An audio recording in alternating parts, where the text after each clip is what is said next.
All right, let's go. 3, 2, 1. Max depth, Andro. Let's go, baby. Okay. Cool, man. Cool. Yeah, my name is Andro. I'm a founder of two projects currently. First of all is ga.io. So that's my email. This is project mainly regarding glasses, focus around development of human awareness, increasing the degrees of freedom instead of making technology lock you up into this system, essentially making sure that technology makes you focus on yourself and increase the awareness of the world around you, and essentially making sure you make better decisions with essentially meditation and stuff like that. But this is the first product. You can listen to them through them. You can speak through them. You can listen to music. Computer glasses, so your eyes don't get tired, and sunglasses all in one essentially. So they're AirPod Ray-Bans, but better. AirPods, Ray-Bans, yeah, pretty much, and also computer glasses, so your eyes don't get tired. Like essentially, I sit in front of a computer all day, and my eyes don't get tired. So like, that's how it all started. Essentially, like 6 years ago, I was like looking for good computer glasses, couldn't find one, and then so I decided to play around with it, and yeah, start merging things. And when technology became more ready, now I'm focusing more towards meditation aspects of the product, essentially making sure the cognitive abilities of the customer increased, making sure that customers who use our product essentially become freer. Because when you have more awareness, you see more things, and then you can make better decisions, and then life is better.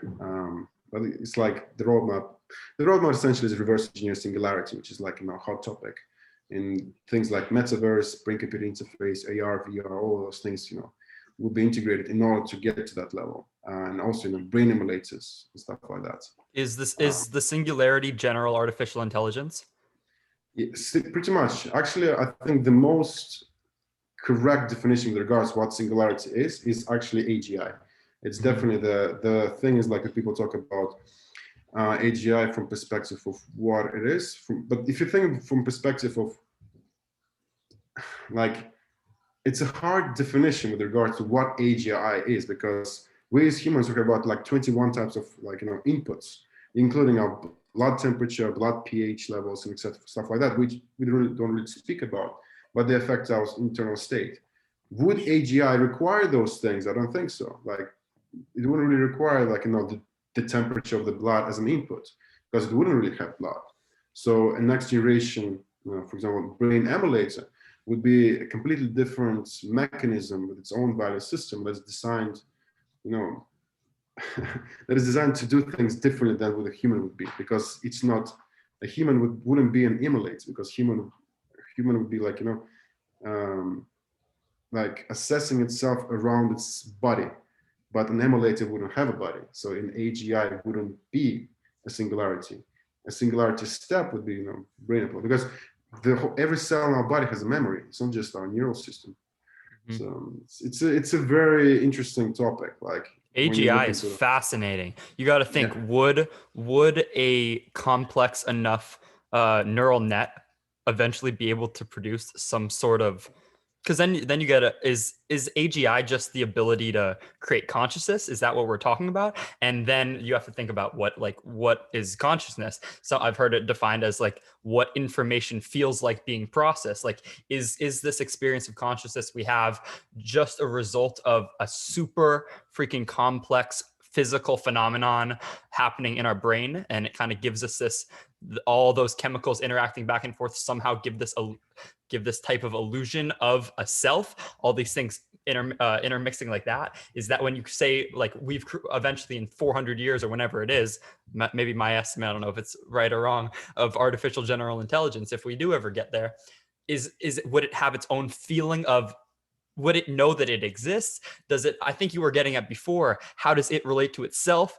Because obviously an intelligent thing has to be able to relate to the world, because an intelligent thing operates, makes decisions, like thinks kind of in a way, thinks in like probabilities, thinks it's in its own best interest maybe. And you're saying the cells have memories. Like, I just can't even imagine, like, are we going to be able to get artificial general intelligence just the way we've been doing things? Or does it need a massive new step, something that we don't even understand in order to get there? I don't know. Yeah, that's the thing. The thing is like, I think the answer to that would be is we have to explore to find an answer. And the idea that like I think it's a bit quicker than 400 years. Like if you think about the Moore's law and like the Ray Kurzweil, for example, idea from the book of Singularities Near. I don't know if you read that book. I haven't. So it basically says about that the brain upload would be mainly around 40. I think it's 2045. That when we reach the singularity from the perspective, the computing power. But then you have to create those technologies and interfaces where people input this data. And how would you do that from the perspective of customers when you have a lot of people engaging with that data and essentially inputting it in the way that you create a single source of truth. So that's where you have to have also crypto and stuff like that engaging with that in a way that crypto should be engaging, not in terms of like a speculative coin market that currently is. Because right now yeah, that's crypto, right. That's right. It's like NFTs. If you actually think, I love NFTs. Don't get me wrong, but because it's actually creating focus around the technology that creates a single source of truth with regards to transactions. But if you look at you're talking about the blockchain. Yeah, but since the blockchain, there's other things like not just blockchains, like hash graph or DAG, which is the directed acyclic graph, a different type of DLT, distributed ledger technology, essentially. But that's topic for another day. But the idea is like, if you look at the transaction that happens around NFTs, it'd be more fun if those transactions be a micro transaction. This is such a like large transaction. When people speak about few artists with large cash flows, and then a lot of artists don't make a lot of money. So I think there is an idea of like how this metaverse will create engaging with this art and royalty models and essentially smart contracts.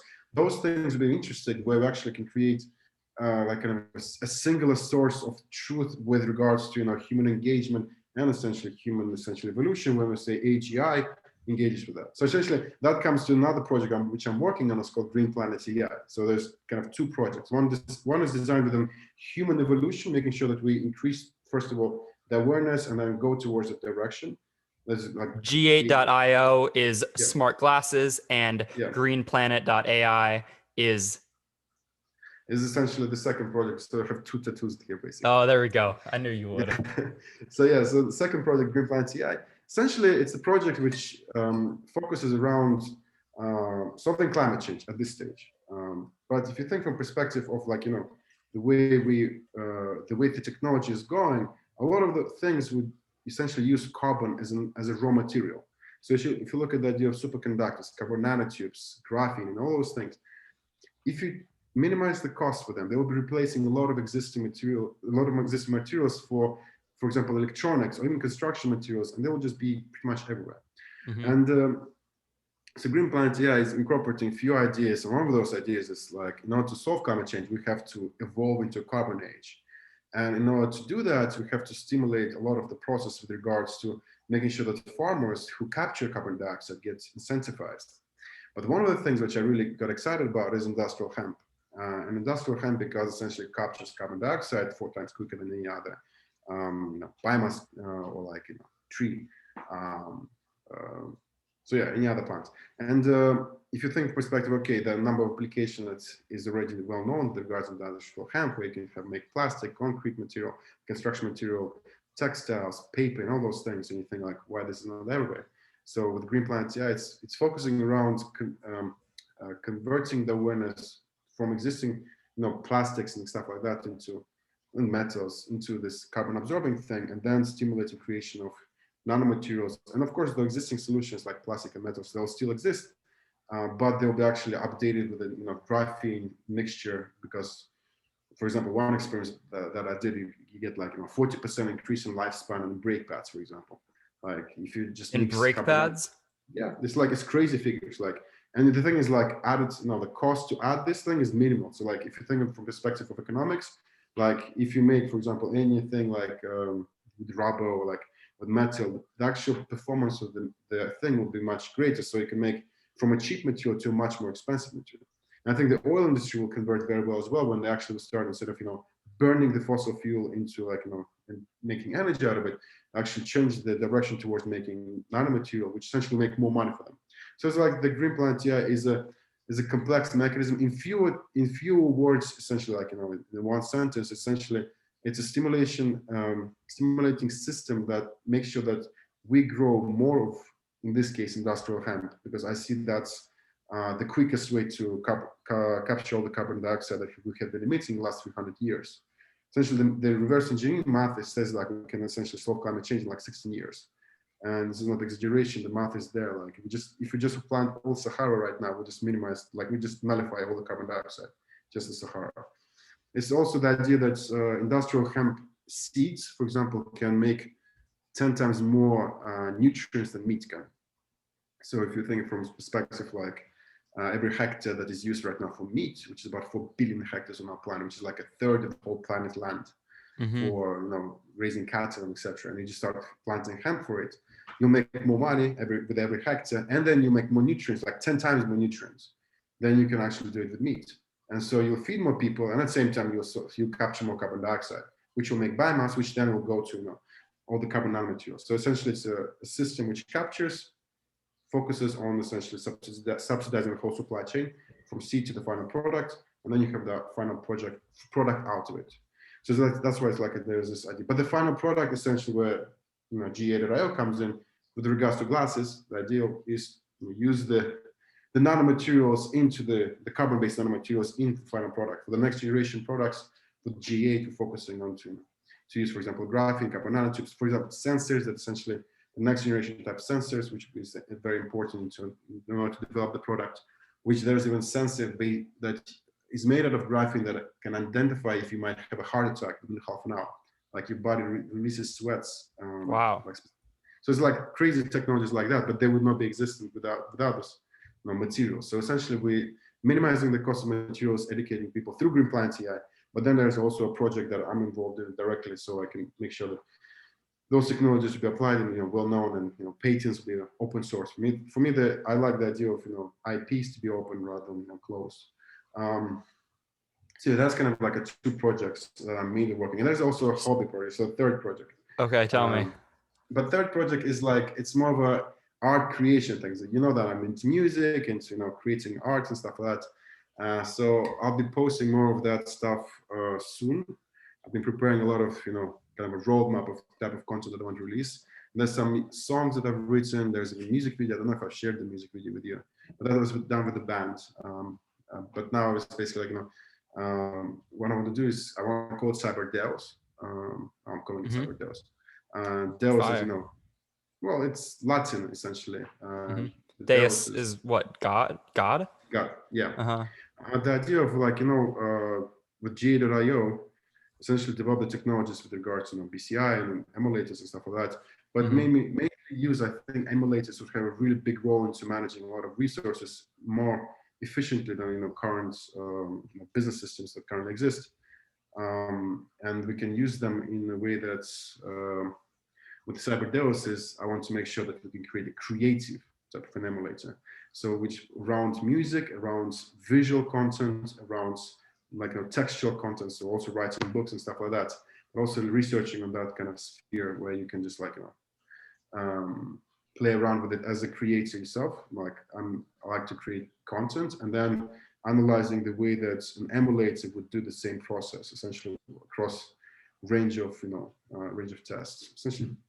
So basically, software. So basically, we have 2 major projects, 1 creative pursuit, and then we have our world record breaking champion on the way. Well, it's I'm nearly done. So the video I've sent you, the kettlebell swing, it's actually a funny story how I came into the endeavor of thinking I should beat Guinness World Record because because in about 2 years or nearly 3 years ago, I did similar records. I did 44 swings using 50 kilos. I think it's 110 pounds. And I was kind of curious because I was doing my limit was 33, I think. And I went to the cryotherapy to check out because I've heard once you go out of the cold environment, once you do heavy session, your result will be increased. So I did I came back, I did a cryotherapy, went back home, did 44 swings using 50 kilos. And essentially when you do kettlebell swing, usually it's about 45 swings per minute. It's around that. So I didn't measure in minutes, I just measured in quantity of swings. But if you measure, for example, the current world record, it's about 2,027, I think, kilos, total amount of weight lifted in Russian swing. They call it Russian swing. I don't know why, American swing, above the head Russian. the shoulder. But at the end of the day, so I did that thing with 44. So it's like two times 200 in one session. Was it done in 1 minute? Was it done in 1 minute 5 seconds? I don't know, but it's pretty much a similar result. So I said, okay, let me try to essentially beat the record. And the video I sent you was 56 kilos with a 36 swing, but the last few swings were not there. They wouldn't really be counted. They were like nearly there. So, so yeah, that was the video. But the yoga exercise thing, I'm nearly there. So like, the record is 2 minutes, I think 30 or 2 minutes 47 seconds, and I did today 1 minute 55 seconds. And I'm doing this on vibration plates, which making it even harder. So when I do the actual record, it'll be much easier. So and what he's talking about is on his hands like this, completely upside down on a vibrating plate. That's what we're talking about. I think you can put. Can you do the picture thing? Can you share Yeah, maybe I'll add it in. I think that'd be easier because like I can send you probably a few screen, like a proper video, proper screen. Dude's a baller. The thing is like that thing. That pose called a scorpion. And the thing is like I just want to beat the records in 2 separate disciplines. Like because yogi is more of a like meditative, like Zen kind of discipline. Also use strength in the scorpion pose, but it's a lot about balance. But kettlebell swing is a lot about force, where you just like exert a lot of amounts of energy within a very short period of time. And for me, it was like what I really liked about kettlebell is because it's like it puts your it essentially makes your back go backwards. Like you feel more confident after this. And there's some studies with Jordan Peterson where he talked about lobsters, and you probably know about this experiment when they gave serotonin uptakes when they essentially antidepressants, and the beta lobsters in the hierarchy essentially would attack alpha lobster, and if they win, they would do this dance. And then if you think about it, this like yogi, like when they do this kind of like meditation, they have this pose as well like that when they sit like in a cross-legged, and it basically talks about victory and stuff like that. So it's the idea of confidence and serotonin is a very social thing. And for me, it was like when I started about 5-6 years ago with kettlebells, it was like I felt my confidence level increased, and I could if anyone would be more aggressive towards me, I would respond calmly, or like I would be assertive, not aggressive but more assertive, and just like be more clear-minded. Okay, I have 3 things to say. Sorry, I needed to say them before I forget. That we can see that there is a dominance hierarchy in lobsters is insane. The fact, the power of standing up straight with your shoulders back. I think that's rule number 1 in Order to Chaos, or whatever, how to live, whatever it is. Stand up straight with your shoulders back. I mean, it sets you up for just everything. That's how you should conduct yourself. I think it's called 12 rules for life. 12 rules for life. That's what it was. Yes. Yeah. And then our last one is I think confidence is yourself. You know how you were talking about when we were talking about AGI, you're talking about seeing yourself relate to the world, and then like kind of an internal representation of yourself. I think confidence is that internal representation of yourself. It's you seeing yourself get closer to the point where you want to go. So if you have an aim, you develop confidence by seeing yourself increasingly move towards that point in which you want to go. Yeah. I think it's that the idea is also that if you're thinking from perspective of subjective and objective viewpoints, is that like for the subjective points, there is a feedback loop where someone is doing set of activities, and then the society responds to, for example, a good set of activities, a bad set of activities. They would say, okay, you're doing something well, you're not doing something well, and then people that name themselves as successful if they're doing something well and society accept them. But then you would say like there's an outcast or outsider who can actually be outside of this, subjective, objective viewpoints, when they'll be just thinking from perspective of how nature works, where they'll be exploring the processes, and they would, for example, change the way of thinking from current existing systems to more of like levels of abstractions, where they see the logic, and then everything else is pretty much representation of that logic and just naming everything. And while like levels of abstractions, when you think from perspective, for example, you look at logic, and especially quantum physics and logic and math, and for example, physics, chemistry, biology, neuroscience, and psychology, and then you go forward in terms of like transaction exchanges. But then you think from perspective, okay, this is how it exists today.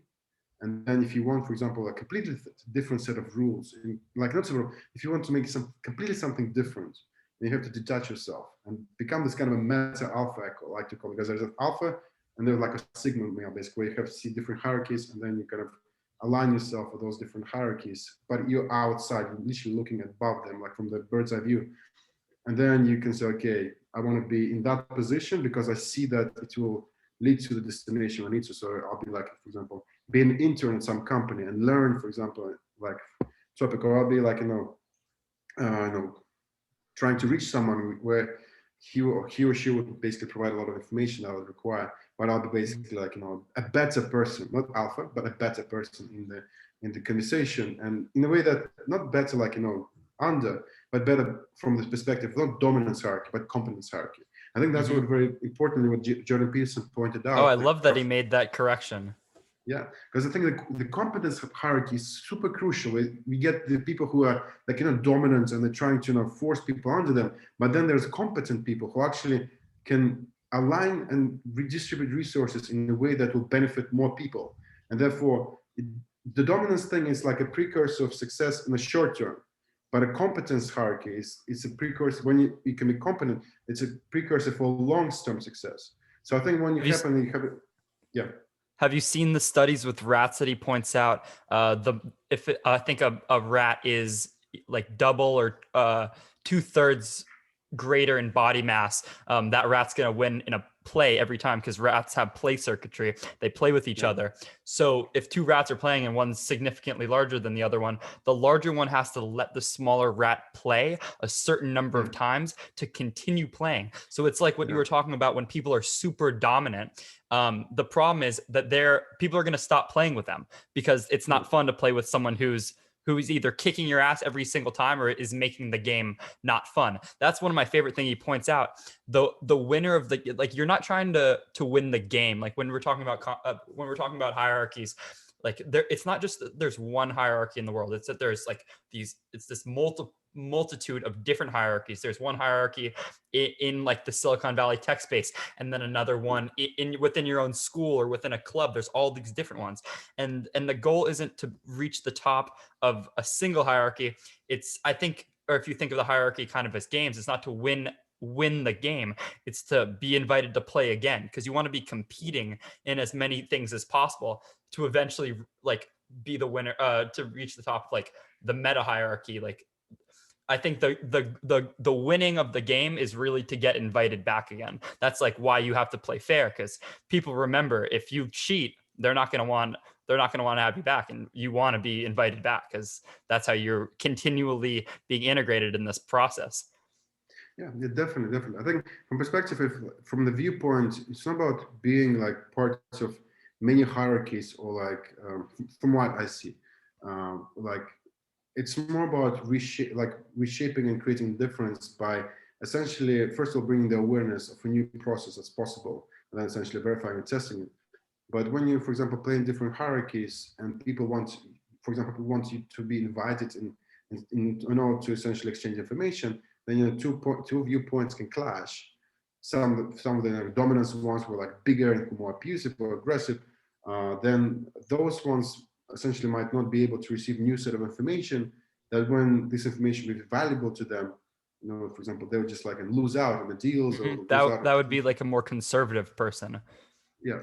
Person who wants to like maintain their views, because really that's what a conservative person is. They just want to maintain their views. And that's what I think the liberal person is they're wanting to almost, you could kind of, if you're gonna like characterize it, they want to constantly be changing their views. And so it's that, I love this idea of like those two opposing forces. So it's like you're trying to maintain the structure, which is the conservative force, but you're constantly trying to update it and revitalize it for the moment, which is the liberal progressive force. So I don't know if it's always going to be the case that we have conservatives and liberals, just because that is those seem like two fundamental forces that we can't really escape. And I don't know if we should be trying to escape them.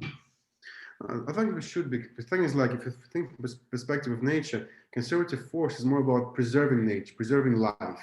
Mm-hmm. And I think from the perspective of liberal kind of side of things, it's more about exploring new potential to enrich life.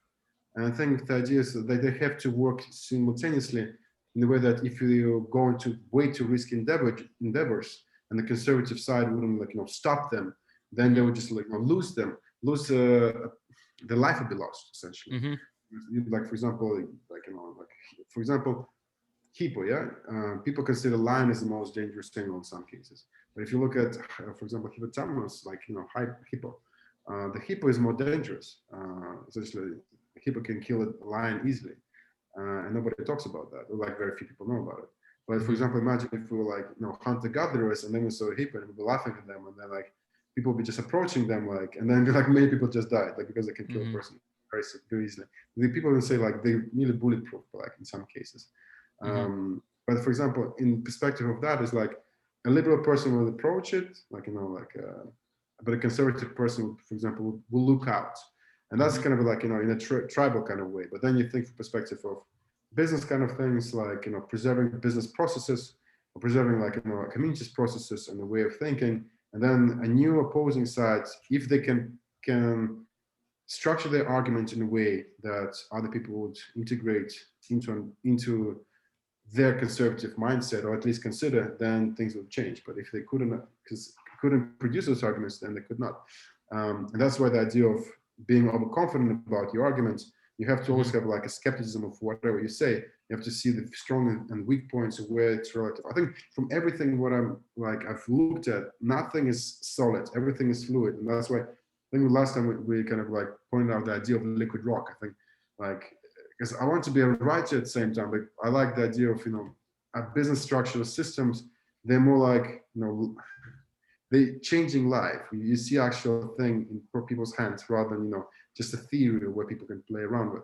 So I like the idea of being a writer, but for me, I think it's also the idea of being someone who is practical in doing things, and then writing is more about reflecting on those activities. And for me, one of the things that really became fascinating about the idea of like liquid rock, the idea of constantly evolving mechanism where you just have the structure, but that you look from perspective, or that it will always change, and you'll never be never be one identity. You always be evolving. And the person who Andro like 5 years ago was completely different from the person who is today. I think the same here with you, Max. I think like probably 5-10 years ago, a completely different person. You had different value system, and every cell in your body was essentially different. It's like every 7 years, every cell in your body recycles. 99.9%.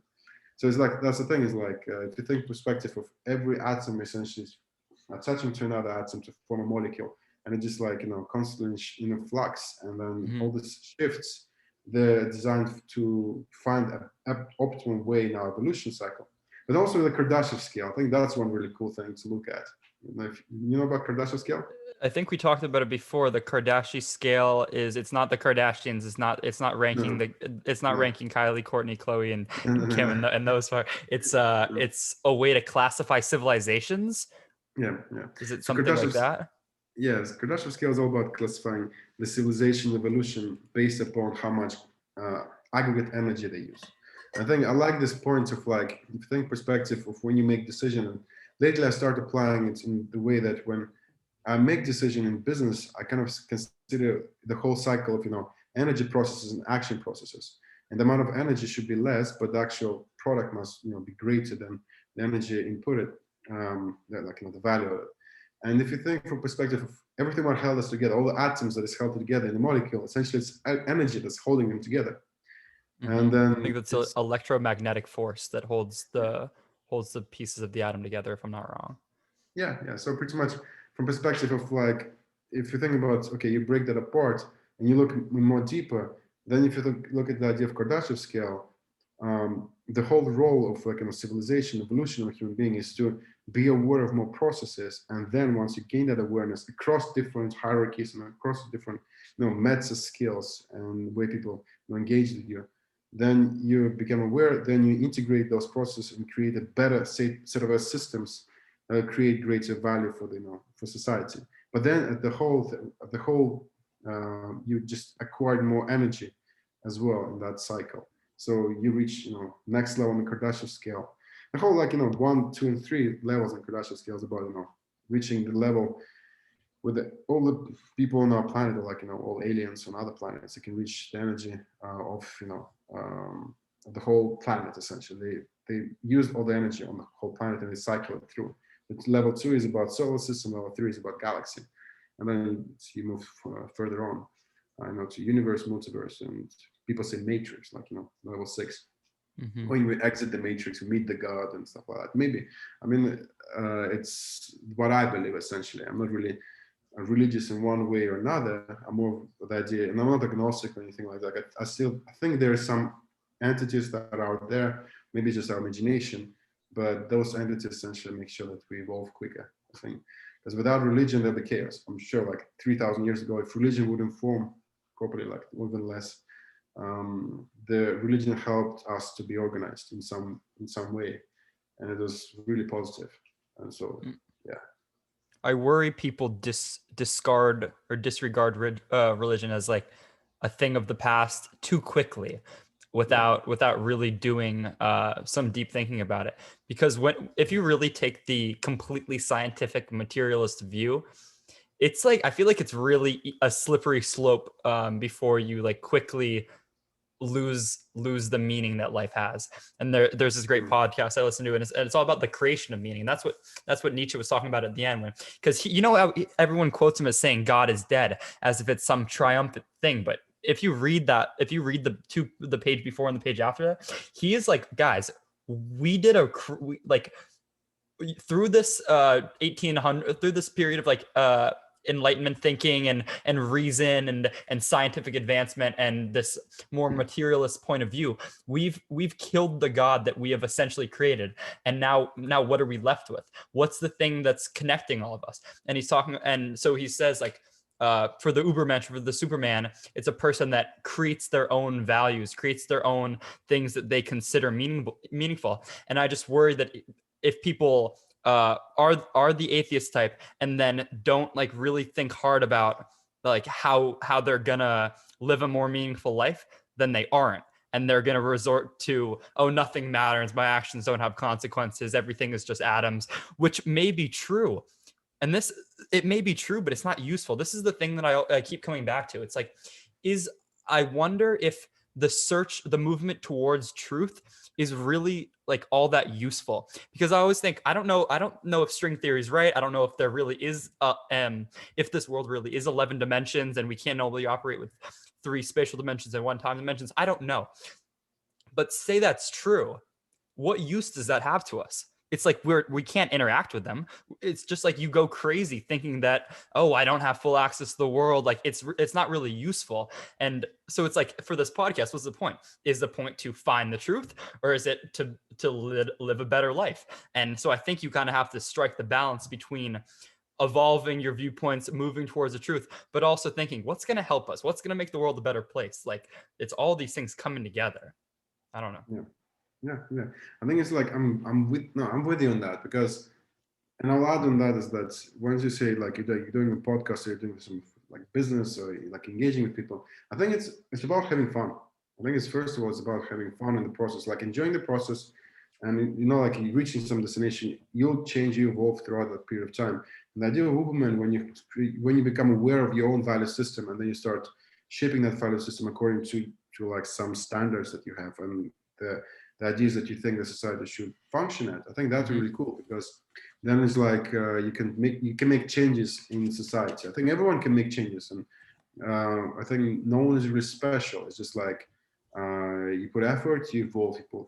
You do it multiple times, you get to the next level in terms of understanding of how processes function, and then you go deeper and deeper in every discipline, or you go in like wider, and then you start being creative, and you can stimulate creativity. I mean, like you can stimulate creativity through breathing exercise, through meditation, like the holotropic breathing, for example, or you can take psychedelics, for example. Maybe psychedelics. Have you seen the study? This is what I was going to say before, when we were talking about the known and the unknown, the liberals versus the conservatives. It's like it's the order and the chaos idea. It's I saw researchers were trying to stimulate a brain state that I think they called the chaos state. And it was basically striking that perfect balance between standing right on the edge between the known and the unknown, between the order and the chaos, because they think that is like the most hyper creative, connects the most parts of the brain that don't normally talk, like through psychedelic use. So like in serious companies, in serious like research settings, they're trying to stimulate that chaotic state almost, that just one step back before chaos, because that's where all the craziest, maybe most influential ideas are going to come from. No, I think so as well. I think it's like the idea, if you think perspective of, like two hemispheres, left and right hemisphere. And I think it's also goes hand in hand with the idea of conservative and liberal kind of thing. Like Yeah. The idea of right hemisphere as being more of like a kind of liberal hemisphere, more creative, associated with art and creativity, and then you have a left one which is more with more regards to logic. And I think even Jordan Peterson pointed out when the idea of what information coming into the chaos, we don't know what the information is essentially. Like, is it it's a danger, or is it like a mate that can reproduce? Is it food, or is it like is it shelter? And then is it something we should stay away from, or is it something that we should move towards? Yeah. So and then you have that information coming in, and then you have to process that information. You have to create a logic, a structure around it.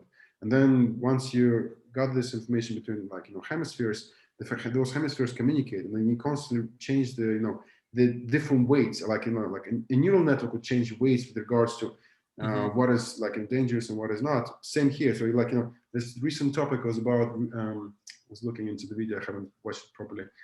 Liquid neural networks. The idea of constantly changing networks and all of those weights on how things should operate on, and what the outcome should be from the idea of aggression would essentially change based upon other parameters that essentially would integrate into a more holistic approach. I think the idea of consciousness would be from that. Let's not jump there yet. The idea that I think from chaos and order is that generating new ideas that I think are valuable, and then being able to execute on those ideas. On the state Zen, the Zen state, when you're into the state, in the state of flow. That's the most people like this state in companies. I think that's the one you mentioned, idea on the edge. I think that state is defined not just by the internal chemical processes within yourself, but it's also about the external processes that the company is providing to its workforce. So if the company is providing the tasks which are very easy, they'll get bored, and if the tasks are very too hard, they'll not engage with those things because they wouldn't know how to solve those problems. So that video you sent me, the how to set goals, oh god, what's his name? Andrew Huberman. Yeah. He was saying, I watched the first half of it, or part of it. He was saying that I think the perfect balance is fail 15% of the time. And so it's like you're not failing enough to discourage you, but you're also failing enough to build up brain plasticity, because that's actually neurologically what happens, and also to kind of just go back and reiterate and just go over your own ideas and make them more robust. Yeah. I think that's the idea when you fail not too many times. I think that's why you have to set goals, and then you have to break down those big goals into steps, smaller actionable steps. Yeah. I think it's but then as he said, I think I nearly finished watching that video. But it's Andrew Huberman, I really love the guy when he breaks down to the level of abstraction of how the chemistry inside our brain, this. I like to say the an electric impulse, essentially how it dictates of the set of our actions. And I like the way he answers those questions in a more detailed way, from in higher depth. Yeah, and more scientifically grounded way. Yeah. Because I think, for example, one of the things I really in fitness world, they use a lot of creatine, for example, and then people talk about people should use creatine to get greater performance, but then the creatine messes up a lot of the hormonal system, because it's one of the very important systems with regards to energy creation. It's it's a short burst, and then those processes are important inside your body. And so, for example, when you look from a scientific point of view, how it will affect you long term, and you know what to take, what not to take. And for me, it's creatine. I'm kind of staying away from exogenous stuff as much as I can, not to achieve my results. I think I'm as natural as possible. The only thing I'm taking is HTP 5, and that's the thing, just a normal thing. But yeah, I think back to the brain, left and right, this idea of being in the state of the flow, I think it's a role of the management, and the leaders in the company to make sure that people are doing the right thing. I think it has to be the customers first, then it's process in order to achieve that. And then it's people to, be essentially not injected into the process, essentially, but be a part of the whole holistical system that outputs a specific thing that customers want. And then, be creative around that. So having, like, for example, I love Elon Musk in the way he thinks in creating different products, and he creates a lot of gravitas essentially around different solutions. And then, he makes people dream and think about the future potential, which is really cool. I think more people should be like him in terms of like understanding that it's not about, it's not about you, it's about the society, it's about evolution of human things. And I think a lot of what he's doing in regards to evolving people to the next level on the Kardashian scale, essentially. So yeah, I think that's kind of cool. I think from perspective of chaos that comes out and also chaos that comes in, I think the meditation is really useful when you kind of like, zen yourself into a flow state, you take away the chatter, but also you recalibrate your brain and your body to operate at greater efficiency once you meditate. And then you're able to input information at quicker pace, and then output and process essentially as well. I think an underhyped duo is journaling.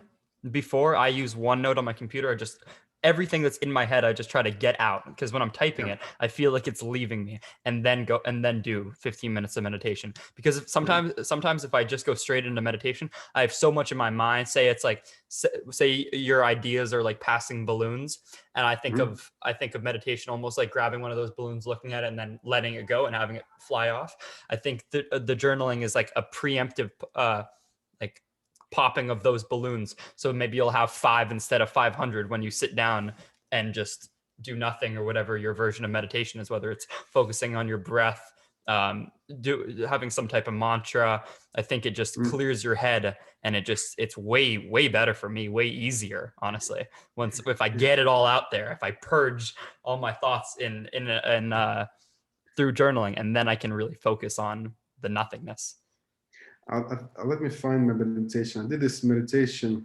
It was like an extreme breathing session, like about an hour session. And I was doing like, vocal guiding. So I was basically recording my voice while I was doing it. And it's all like, breath work. It's about setting position. I should do a video. I'll send you the video once it's done. So basically it's about 15 things calibrated into one, where you essentially move your spinal fluid towards your essentially hemisphere, where you create extra pressure in your pineal glands, where you essentially create greater energy inside your brain, so you have more electricity inside your brain. So you can actually get to a state of nirvana within like 5 minutes easily. Like you just like, you go out of the sensation of being outside your body. It's one of those things where it can speed up the neurochemical process of what meditation do to yourself. Of course, the physiological and psychological thing is a bit different, because you have to reshape your value system. But that's more about being above, the process of looking above the problem and essentially detaching itself from you, and then being able to reassess it from different angles. But as well, when you neurochemically essentially have more energy, then you can do it with much ease, because essentially you're feeling high. So being high is also cool. I mean, like, the idea. Yeah. I've never done any psychedelics. I've never had a real like ego dissolution type moment. The only thing is that I can pretty consistently, just through my breath, get have you used like any nicotine devices before? Not much. I mean, I'm not really big on nicotine. I mean, okay, well, the nicotine devices are really big in like teens, high schools, colleges. And for me, it's like just this kind of this buzzing feeling. It's this tingly buzz. And I can get that really consistently through 2 minutes of breathing. It's breathing in as much as you can, and then just letting out maybe like 20% of what you breathed in, and just continuing that. And I don't know if it's reducing the amount of oxygen, reducing the amount of CO2. I think it's one of those two. And it's just this buzzy, pure feeling. And one time after a sauna, I wanted to ask you about the cryo. After a sauna, it was raining, and I lied out flat on my yard, and I did this breathing thing. And I think it goes down as the most spiritual moment I've ever had, because I just felt this. I had my hands on the earth. It was raining down on me. I just got out of the sauna. It's cold outside. I'm on the grass, and I just felt this connection to everything that I haven't felt since then, that I'd never felt before. And it was like through this, like if you're thinking of like the atomic lens, like thinking about atoms and everything, all the chemical reactions, I just felt like completely part of this system, when a lot of the time this ego that you have, these eyes that you see, because you only see like from your perspective in a lot of ways, like because you're locked in this body, it's hard to break out of that. I just felt connected to the system, and it was amazing. No, I think it's a really good feeling when you actually like, I think sauna is one of the things which increases your growth hormone, as far as I know. Mm-hmm. Rhonda Patrick did a study, and she was talking with Joe Rogan about it. Yeah. When they did like 3-day sessions, like 2 hours a day for 3 days straight with 80 Couldn't be degrees 2 hours. Maybe usually you would want to do something like between, like if you do 150 degrees Fahrenheit, you would be able to do it for maybe 20-25 minutes. That would be like a good session. And then if you do like 210, 230, even, those are like really hot. Like I don't even know if they're legal in the US. You gotta know someone that knows someone to get a 230-degree one. You can only stay in there for like 12 minutes because it's just too hot. I think she did like 80 degrees Celsius, so probably 110 Fahrenheit. I'm not really good at Fahrenheit system yet. Mm-hmm. So she did like 80 degrees Celsius for 1 hour, and then did a half an hour or an hour break, and then they came back. So I think that the purpose of this experiment was to find if you had an increase in growth hormone, and essentially the baseline increased, I think, by 1,000%. Yeah, something growth crazy. hormone. Yeah. Which actually proves the point that your body doesn't lose amino acids, therefore you can live longer, essentially, because the telomeres that they will not get as short, they will not get shortened essentially as much. So the thing is, sauna definitely prolongs life. I think also sauna with regards to connecting, I think it's just because probably when meditating as well, I think it's many things. It's not just sauna. I think it's when, did you go outside in the cold? Yes. Mm-hmm. So I think the No, you cold, got to. After the sauna, you got to go inside some cold after. That's the best. Yeah. I think I love that idea. It's like when you have this like tingling effect in your body. I really like it. So I've never done the cryo though. I want to. I've done sauna and cold plunge, sauna and cold plunge. I actually prefer sauna and cold plunge. Cryo has its own effects. I was pushing my limit in cryo. I think the longest I've been in cryo was like 5 minutes and a half. I think 5 minutes and seconds. And just how cold is that in Celsius? I think it was 110 Celsius, and it was like a room. So it wasn't like a negative 110 Celsius. Yeah. So that's got to be like 250 or 200, something like that in Fahrenheit. Below. That's cold. Yeah. So I think I had about 15-20 sessions overall in my life with regards to cryotherapy. I think once I got burned in cryo, like a lot, like my body, like, I had a skin burn for about 5-6 days, and I was doing in a chamber, and I think the lady had she put too much hydrogen into things, because the first time I came to the chamber, I could see my feet, but the second time I went there, I could barely see like above my chest, and interesting. I felt this weird feeling. She just dumped too much hydrogen in there and tried to freeze you to death. Yeah, like when I came out, I looked at my right arm, and like literally the muscles just like shrink so much. There was literally no muscles in my right arm. Wow. And so the skin was like literally peeling like that, like just like that, and I was like, whoa. And she looked at me, she was like, oh fuck. Yeah. Oh fuck, sorry, you have frostbite. I don't know, sorry. Thank you for coming. Well, thank you for coming. But the thing is, like, when I came in, I didn't sign any waiver before, like, so I could. She was like thinking I would sue her, but I was like, no, come on, like, shit happens. But like, she was like, it's funny. I like doing all that stuff because it pushes you out of your comfort zone. Like, I love this theme of this, how a lot of it relates back to call it whatever you want. Call it the known and the unknown. Call it the order of the chaos. Call it the conservative and the liberal. Call it the left versus right hemisphere. I think the explored versus unexplored territory. You can relate a lot to that. It's like, and I think that balance is it's a good framework for thinking about the world. And I think it's simple, and I think it's pretty accurate and widely applicable. It's like, so those things that push you out of your comfort zone, like the sauna, like the cold plunge, I think those things are good because they just make you more resilient. They make you more willing to do hard things, which I just think is a great skill. And just like those calculated risks, all of them, I think they contribute. And if you do all of them consistently, I can't imagine like the long-term benefits of them. Like, you're just going to be so much more healthy on the long term.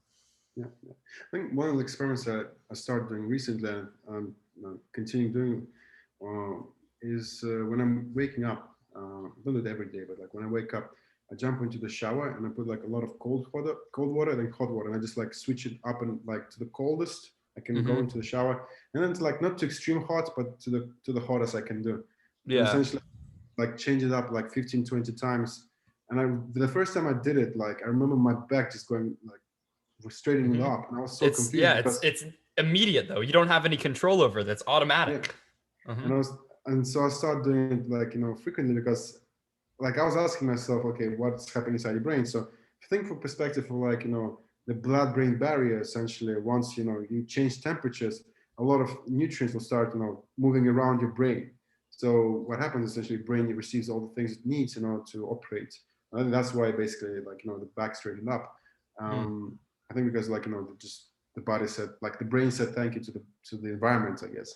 But the idea like once you're outside the comfort zone, when you look at like not just the physical thing, like exercise, the cold heart, meditation, and like what I like about meditation is also the idea of like being able to sit for a long period of time and not standing up. So in the way that you can like sit for 20 or 30 minutes, just like focus on breathing, focus on like being in an empty environment and just observing the thoughts. And I like what you said about when you wake up, you just write the ideas, as far as I understood, like you just write ideas and then you meditate. Because like when I wake up, I usually even some like probably I made like I've heard about 15, probably about maybe a bit less, maybe I can't remember exact number of songs, but about 15 new songs while I was sleeping. Then I woke up and I heard those songs and I just rhymed them in my phone. And then like some of them I just like took the guitar and started playing. And it's kind of cool when you like come up with different ideas. And it's like you listen to things, you see solutions. I started asking myself as well recently, like to come up with solutions. Edison did that. He was asking himself before he went to bed, like for a solution, and he also used like in two metal bowls.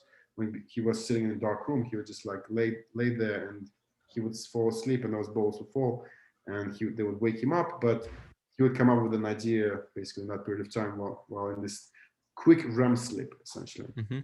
So I think the idea like tapping into your subconscious and using the subconscious in order to speed up your process of creating cool ideas internally, and like pushing you outside like comfort zone. Sometimes sleep deprivation is also a good tool for me. Like I like the idea of sometimes sleep depriving myself so I can come up with solutions. It's I don't weird, know. like, I don't know if I would promote that personally.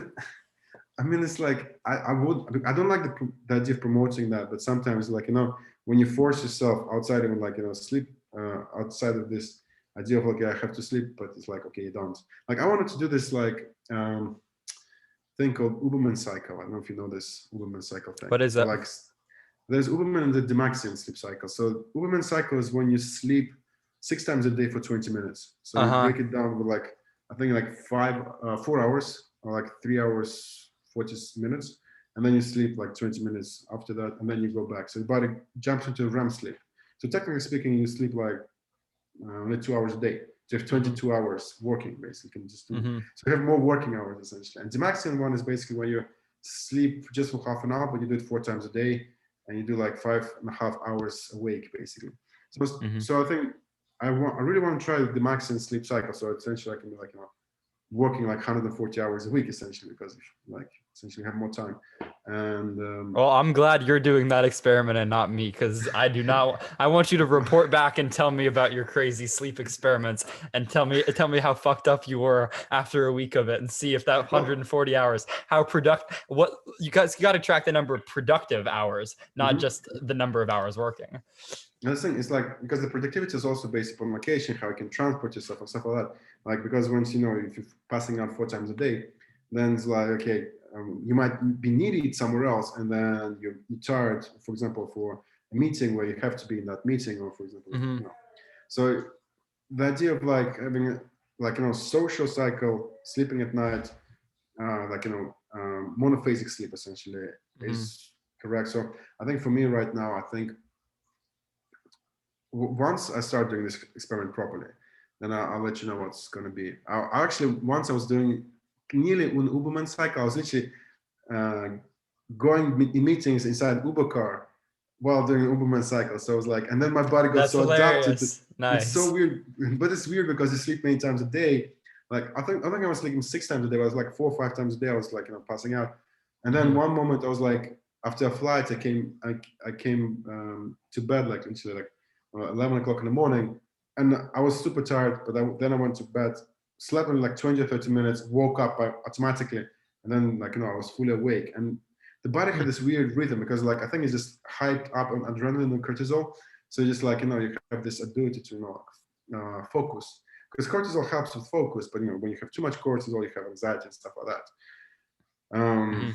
So yeah, I On think the it's on the just. t- Mhm. on the topic of sleep, that was what. Have you read the Gulag Archipelago? I haven't read about it, but I mean, Jordan You Peterson should spoke you about should it. listen to the audiobook. It's Mhm, the most life-changing book I've ever read, for sure. mhm, And it's basically Alexander Solzhenitsyn, who was a prisoner in Soviet Russia that not a lot of people know about, from 1919 to 1956. It was just this ridiculously complex, vast array of prisons internally in Russia that Stalin used, really, it almost seemed without purpose. I mean, they were forced labor camps, but they were so anti-productive. There's so much unnecessary torture, people just being arrested for ridiculous innocent charges. But why I'm saying this is, one thing that surprised me was the use of sleep deprivation as a formidable form of torture. And I didn't realize that, like, I would have thought, yeah, I'd probably rather go 7 days without sleeping or 4 days without sleeping than being whipped or being beaten or worked in the freezing cold. And some of the people, some of the stories in there made me say maybe I was underestimating the power of sleep, because it without sleep you were like barely even a human being. yeah, I think it's like if you think about the sleep cycles, it's like the brain. If you don't have enough sleep, then parts of your brain start to switch off Mm, and not to preserve itself, and then you start to function very weirdly. Like that's something for experimentation purposes, in order to come up with some solutions or some ideas. If you're like really need to experiment yourself out of something, then yeah, it might be useful. But then having it on a regular basis, I think, like for me, like 6 hours, 6.5 hours of sleep, that's how much I'm usually getting. My body just wakes up automatically. So like when when I'm not experimenting with myself, I just go to bed 6 hours later as I'm up basically by myself. mhm. And sometimes the body like on weekends, like okay, I just like have a 7 or 8 hour sleep. But again, like I don't know, pretty much work all the time. So for me, it's like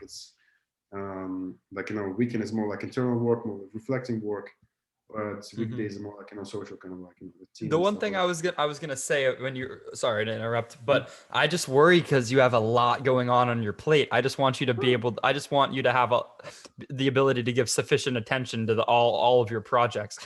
Because I've been a victim of having too many things going on at once and then not giving sufficient attention to all of them. I've been writing, trying to do podcasts, trying to go to work, trying to go to school, trying to sleep, trying to exercise, and it's just when you have so many things, it's hard to treat them each with the level of attention that they deserve. So I just in pursuing all these things, it's like you got to just stay laser focused, and you kind of have to make sacrifices and choose, okay, what am I going to focus on, what am I not going to focus on, what do I really want to pursue, because you don't want to spread yourself too thin. That's something I've definitely done to myself.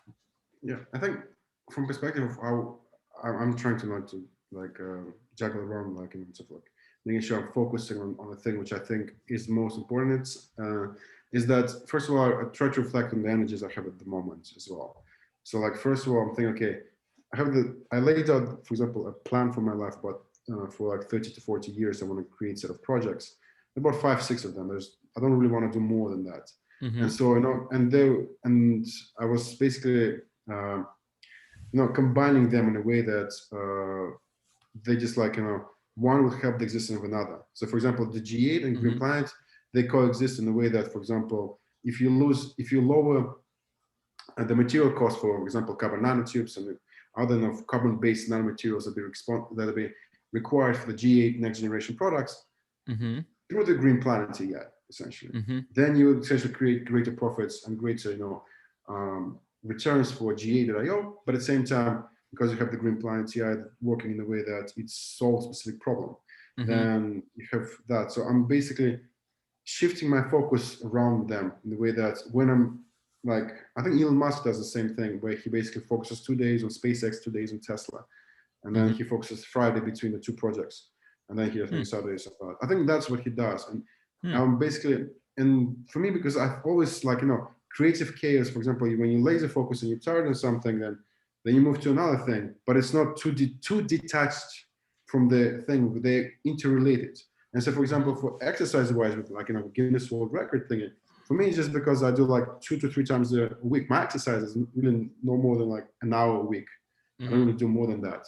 And because I use this like vibration plate, and the kettlebell is very like intense and short exercise, which is like 15, 20 minutes, and you do like 2 or 3 times a week, and then that's it. And cold bath is basically like a meditation. So when I sit in cold bath, for me, like, okay, I'm reflecting and I'm thinking about things. And for me, there's a process of, like input, process, output. And for me, like, okay, I have this reverse engineering. That's, I think, one of the most important things, that if not the most important, is that the projects, the way I design the steps and the roadmap towards achieving specific steps is with regards to reverse engineering the condition that I want to create, and then finding the most optimum route to reach that by essentially, losing out all the unnecessary actions that would be taken otherwise if I haven't done that before. I think I just gave myself a lot of time beforehand and cleared out between projects. So as I said, like G8.io and Green Planet, those two projects that are my main focus right now. And right now, with regards to G8.io, is more of a, it's a cash cow in the way that it's basically because of the small items of action that has to be done. But Green Planet it will have to be a lot of information has to be produced in order for it to function. So Green Planet at this stage is more about reflecting and creating the whole process and the way it functions. But we have to use quantum computing in that. Actually, we have to reverse engineer a solution which solves climate change by incentivizing solutions that evolve us quicker. So that's what Green Planet AI is. And in order to evolve us quicker means that it's actually make sure that the resources that comes from the ground reach the desired destination at a faster pace, using less energy, and making sure that they're included in the cycle. So creating a greater sort of awareness. And so in order to do that, you have to basically you have to come up with new solutions, or essentially play with existing ones and reassemble them in a different way. And like right now with Green Planet AI is mainly the presentation preparing basically. But that should be like, I don't know, maybe a month, maybe 2, I'll finish it. I set myself a goal to finish it probably April, May, maybe early I'll be able to. My birthday is the 9th of March, so I'm thinking like, okay, I want to, my birthday, basically maybe I'll do that. Because it's kind of cool, like, presentation. Because this presentation I was preparing for a very long time, more like that 6-7 months right now, where I had to, look at different systems of, for example, the hemp situation is like, it's weird because with the hemp, I bumped into hemp because I had to find an alternative to plastics that had an issue with glasses. So I bumped into hemp, found a video of Henry Ford beating a car. I don't know, have you seen this video? No. There's a video in 1941, I think 2041. Henry Ford made a car out of hemp plastic. I think it used other also biomass materials, but it was made out of hemp plastic, had hemp textile inside it. It was driving on hemp fuel. So it's pretty much like, a carbon negative car because it was made out of carbon, 30% lightweight, it was stronger than metal. They claimed it was 10 times stronger, but if you look at hemp plastic, it's about more than twice stronger than steel. So pretty much what he was doing, he was slamming it with a hammer and it wouldn't break. I recommend you check out that video. It was in 1941. So like that car was lighter, used biofuel, and it was 1941. So I was like asking myself why this is everywhere, and so I started like exploring the idea of hemp being this kind of like biomass creating thing, because you can make biomass out of like bamboo, you can make biomass out of other things. It's the idea of what captures carbon quicker, and the hemp, industrial hemp, does it faster. So people has to be aware about it. I think from perspective, if we want to solve climate change for real, if we don't want to just like speak about it, actually, do the step to actually achieving that state, we have to really make sure that we grow things that actually capture carbon quicker than any other plants. So we need to start growing that. And so hemp, because hemp became, and I did the math basically, and so it's really 16 years, like literally, I'm not exaggerating. 16 years to capture all the carbon dioxide. So you're saying that in 60 years you could capture all 60. the carbon. 16. Yeah, 16. So in Because that's what, 16 years, you can capture all the carbon dioxide or that is in the atmosphere right now through and what would that like you said if you covered the entire Sahara with hemp? no, but not just Sahara. So it's basically right now it's about 4 billion hectares that is used for meat production. So cattle, pigs, and all this stuff. Uh-huh. And so if you take, for example, just 75% of that, you What probably percentage? 75% of like four. So, 75. That's a huge percentage. but look, you'll make more money per hectare. The idea of creating incentivization model as well. The idea of transforming the economics. So it's not just hemp. It's not about just the material. It's also about economics. It's about economics. It's also politics. It's about social things. It's about social proof and acceptance from people. And a lot of people, when they talk about industrial hemp, they think people should smoke it. I mean, I don't really have anything about against anything about THC or CBD. Mm-hmm. I think it's a really good thing. I actually like for recovery, CBD is really good to inject. Mm-hmm. And there's actually other cannabinoids, like there's 120, more than 120 Yeah. cannabinoids. Mm-hmm. And I want to try the THCV because people say that you can cure diabetes with it because essentially it lowers your blood sugar and it lowers your appetite. Because when you smoke THC, then you get hungry as well. Like literally, I had a funny story with THC. Is like I bought this beer and it was disgusting, and I put it in the fridge. I just tried it and just put it in the fridge, and then I started smoking. Took that beer and that thing was the most tasty thing I ever tried. It's like that's how it affects your tasting buds. Like literally, it changes the way you function. So I don't really want to try THCV. But anyway, so there's this one you smoke and there's one you can make, plastics, textiles. You can make beddings. You can make seeds out of it. And for example, 100 grams of hemp seed has more amino acids than meat would have. And have more CBD, more omega-3, omega-6. So we have to fish for omega-3s and omega-6. And there's already meat replacement with that. And when I say about 16 years, I literally just like do so you take, for example,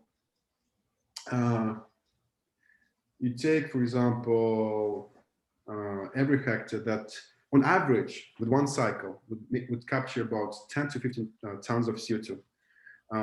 And if you can make 3 cycles a year, like on top. So if it's highly, it's like if it's a very sunny area, for example, Sahara Desert, then it'd be like a 3 cycles a year area. And so you would just capture about 45 tons per year of carbon dioxide. And right now it's about 1.5 trillion tons, which has been emitted in the last 300 years. So if you, for example, take 1 billion hectares and multiply that by 45 tons, for example, the Sahara Desert, that would be about 45 billion tons. And currently the global economy emits 36 billion tons a year. So literally just like nullified it, like just by planting the Sahara. If you multiply that, not just Sahara, but so for example, you take other areas, for example, and you maybe average it like, for example, 1.5 and 2 cycles a year, then you probably capture about 150 from 100 to 180 billion tons a year. And so you'd capture all that 1.5 trillion tons, and at the same time, you would essentially create biomass, which then you can convert to carbon nanomaterials, and then you essentially solve climate change. But then you have to make sure you have not just the supply side of things, but the demand side of things. And that's where the G8 comes in, because it creates the awareness as well with something you put on your face and stuff like that. So that's where it connects. And so right now, focusing on G8, making sure the message is clear, and then bring the environmental aspect into saying, okay, we can solve climate change with Greenply TI, and G8 is more about creating electronics and next generation solutions. Those are carbon nanomaterials. Essentially, you can create next generation processors, batteries, supercapacitors, sensors, screens, like speakers, like microphones. Like pretty much, you can make a laptop like probably like 100% made out of carbon. Like imagine like that. And it'd be next generation. It'd be like literally outperforming existing solutions. Maybe some of the things will be like 90% of the carbon, but still, we just basically know it will solidify the carbon in a solid state for like 10 years, 15 years. Ideally, the idea you have to solidify it for longer than 10, 15, 20 years, maybe 100 years. Then there's another project, which is project number 3, which I basically talk about space elevator stuff. But the space elevator stuff, like project for. This is the first time. I mean, dude, you flood me with so many different ideas. I just get worried that you have too much on your plate.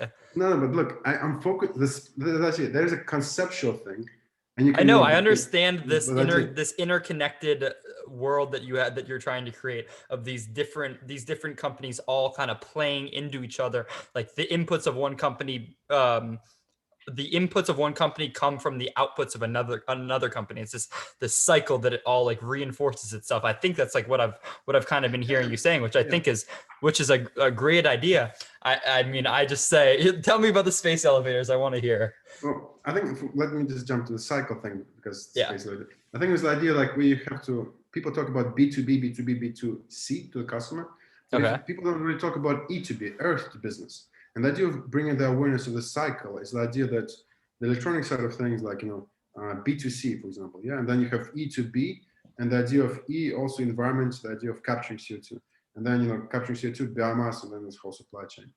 The idea with for example, with space related stuff,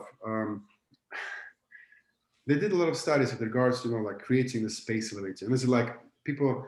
I have this reverse engineering in my mind, and I see how it's possible to make it, but it requires a lot of energy essentially.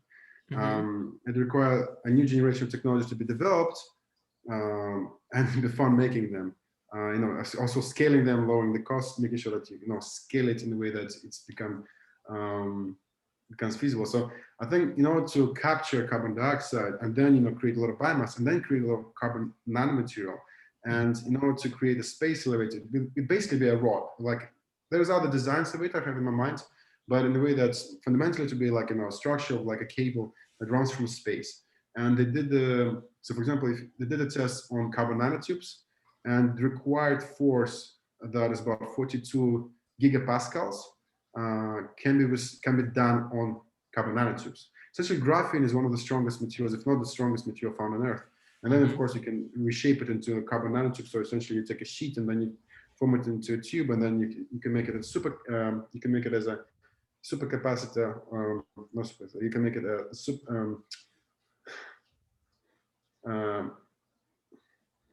you can make it into semiconductor and superconductor, essentially, if you just change the shape a little bit. But the fundamental thing at specific radius, it's basically withstands the forces that are required for the space elevator.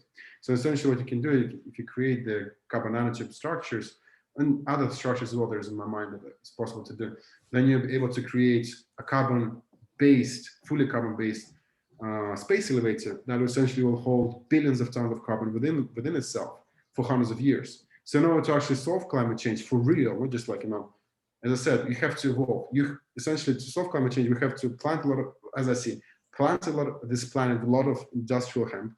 Crazy idea, but in terms of carbon capturing, that's the quickest way. Essentially, it's the idea that we are not capturing energy that comes from the sun.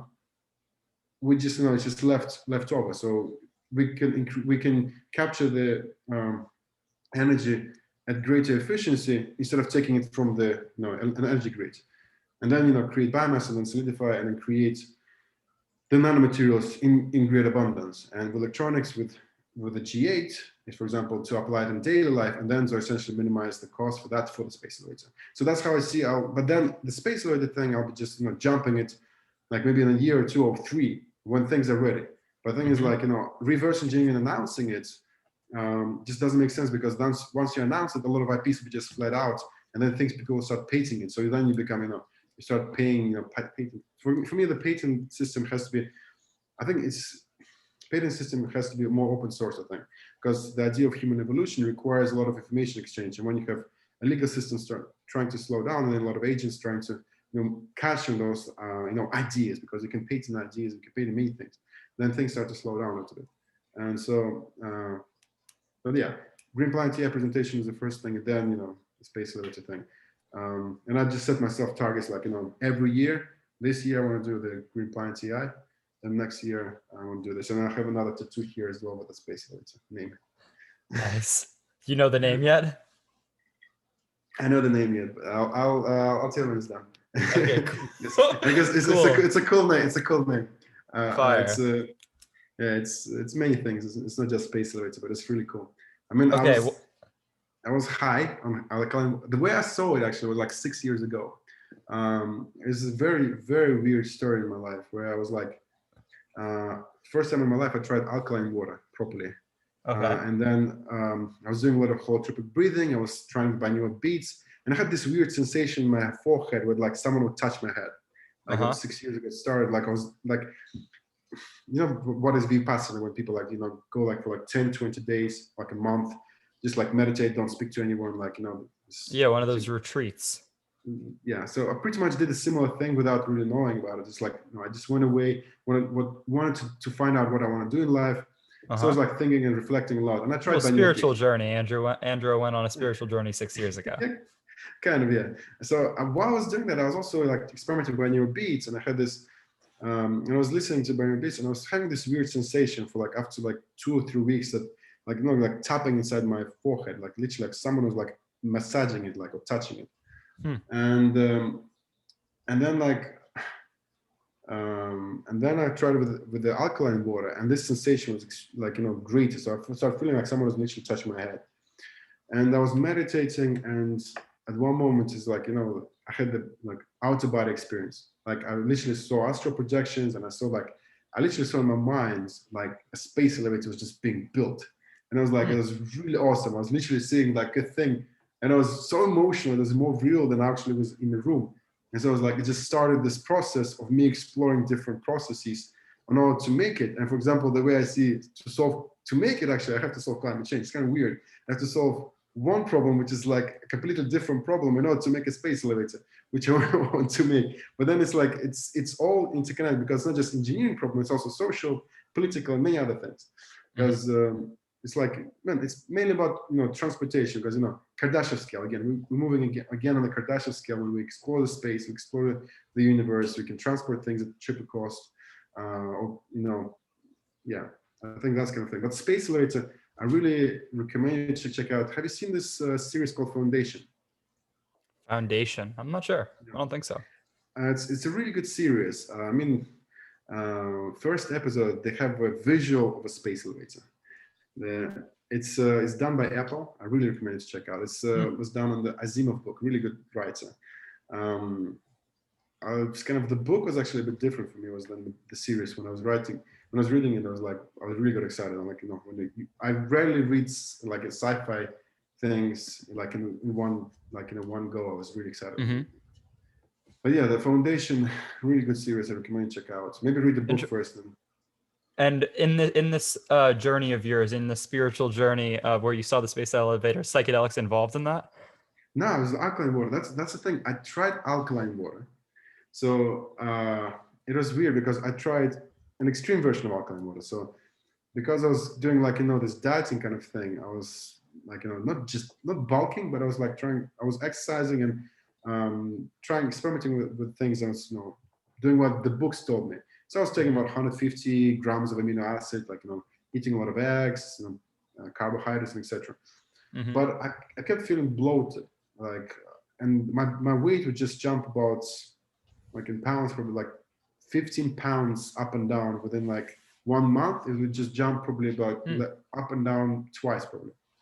And then I got bloated, and then I felt really sick, and I was like, okay, maybe I should try try vegetables. And I was looking into the mineral ingredients, and I read somewhere that it's like vegetables are alkaline. And a friend of mine, she had this ionizer, and apparently the alkaline water is used to treat cancer in a way that, you know, cancer doesn't spread in the alkaline environment. And so I asked, like, okay, make me a lot of alkaline water, high concentrated alkaline water. So she gave me 6 liters of 10.5.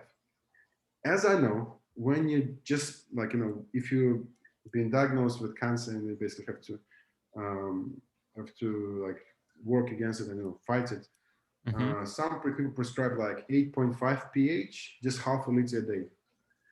And I drank 4 liters of 10.5. And the log is basically, it's exponential curve. So it's basically 8.5 is like 10 times less concentrated in terms of the ionization than the 9.5. So essentially, I drank, I think, like 800 times the dose of what people would just prescribe you in one session. So it was pretty much a psychedelic experience, because I did LSD, I did mushrooms, I did psilocybin, and And was it It similar was to those experiences? it was as intense. It was literally as Wow. intense. And so I was like, when I drink it, I was like, and I think I don't recommend anyone doing, because I think I just did it by accident. Hmm. But I just gave my brain so much energy in one session that that just like took myself out of experience of like it's like it just gave a lot of energy to my brain, so my brain just like start firing probably left and right. And again, I felt a lot of this like weird sensation in my head. And Interesting. it's kind of it's well, that's the thing. A lot of people call it like religious people, like when people talk in Christianity, they say it's like a god of hand. They say like it's the god is basically massaging your hand or whatever. In Buddhism, they say it's like a third eye is opening. And for me, I was like, okay, I just was curious why it was that. So I started after I had this experience. I experimented with lemon juice meditation, with yoga, with also sauna. I did what Ron the Patrick did, the 3-day thing. Hmm. And I felt the same feelings around there. Like in the Ron the Patrick actually was on top of the head, more was like on top, so more the pituitary gland than the pineal gland.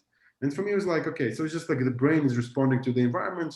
And I'm just saying either thank you or not, basically, because like the body-brain communication is saying, okay, you're doing the right thing.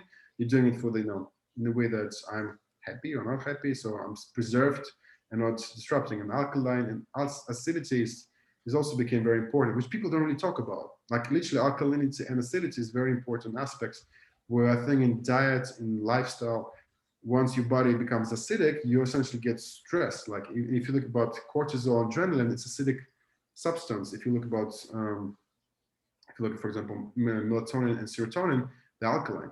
And so, as I know, basically, but the idea like it's one of those things where when we create a lot of cortisol, essentially it's like a nature's way, as I think, is to disassemble the body. So once you become stressed, don't suffer, like we'll just disassemble. So like that's the thing, is like the body in nature itself says, okay, we disassemble it. And so as we are part of the nature, therefore it just preserving, the way things should be. And I think the idea of being genuinely happy and going towards destination, but in a state of flow, I think that's kind of cool.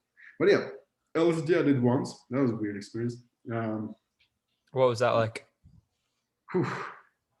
Uh, All my friends that have done them, they try to tell me, they start out by saying it's you're unable to put it in language you understand. Like in this state, you kind of have to. You got to be there experience. I think I can put it in language I can understand. The thing is, the so I had this weird state. I did only once the LSD thing, and I told myself if I'll do it again, I want to do it in a way that in a more controlled environment. Mm-hmm. So when I was doing it with my ex, and we were having candles around us, Mm. and I was when I took it, I laid on the floor 5-10 minutes straight after it because I knew it would hit me straight up and I'd just pass out. So I laid down on the floor and I just passed out. And like the thing that I saw and I felt was like there was two atoms and the big bang just happened, like collision of two atoms and like an explosion. Hmm. And then I kind of lived many lives. And I think first maybe 5-6 billions of years, like 7 years of billions of years, like it just passed in a few like 15-20 minutes, and then I woke up and I saw a lot of candles. I really became like not stressed, but I was like weirded out because you could just Yeah. like around you can just like knock one over and the building would burn out. Uh-huh. And so I was like, I woke up and I was like, oh shit. And then so I looked around myself and we were just like both lying on the floor. And then like 5 minutes later, I passed out. And then I was a dinosaur.